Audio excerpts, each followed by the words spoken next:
ঢাকার কোলাহল আর যানজট থেকে একটু দূরে প্রকৃতির কোল ঘেঁষে এক আধুনিক পরিকল্পিত শহরের নতুন অধ্যায় শুরু হচ্ছে। নাম জেদ্দা সিটি। ঢাকা ময়মনসিংহ মহাসড়কের পাশে মাওনা চৌরাস্তা থেকে মাত্র 1 কিলোমিটার পশ্চিমে মাওনা বাজারের সংলগ্ন এই প্রজেক্টের অবস্থান যেন যোগাযোগের দিক থেকে এক অনন্য দৃষ্টান্ত। 900 বিঘা জায়গা নিয়ে গড়ে উঠেছে এই জেদ্দা সিটি, যেখানে থাকবে রেসিডেন্সিয়াল এবং কমার্শিয়াল প্লট 3, 5, 6 এবং 12 কাঠার অপশন সহ।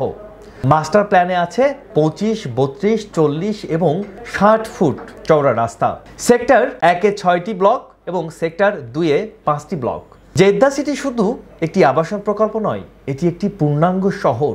প্রকল্পে থাকছে স্কুল, কলেজ, হাসপাতাল, মাদ্রাসা, বিশ্ববিদ্যালয়, স্বাস্থ্যকেন্দ্র, মসজিদ, শপিং মল, কমার্শিয়াল স্পেস, ঈদগাহ মাঠ, কবরস্থান সহ লেক ও সবুজ মাঠে ভরা নিরাপদ পরিবেশ। সকল প্লটে থাকছে পানি, বিদ্যুৎ এবং উচ্চগতির ইন্টারনেটের সুবিধা। আধুনিক নগর জীবনের সকল সংযোগ নিয়ে আসছে জেদ্দা সিটি। মাওনা একটি দ্রুত উন্নয়নশীল শহর, যেখানে আপনার বিনিয়োগ আগামী দিনে হবে প্রায় দ্বিগুণ। জমির সম্পূর্ণ মালিকানা রেজিস্ট্রি ও সিটি কর্পোরেশনের অনুমোদন প্রাপ্ত, ট্রেড লাইসেন্স, টিন, বিন ও ইনকর্পোরেশন সহ সকল আইনি প্রক্রিয়া সম্পন্ন। এখানে শুরু হবে আপনার স্বপ্নের ঠিকানা। এখানেই গড়ে উঠবে পরবর্তী প্রজন্মের নিরাপদ ভবিষ্যৎ। জেদ্দা সিটি, আপনার স্বপ্ন আমরা গড়ি।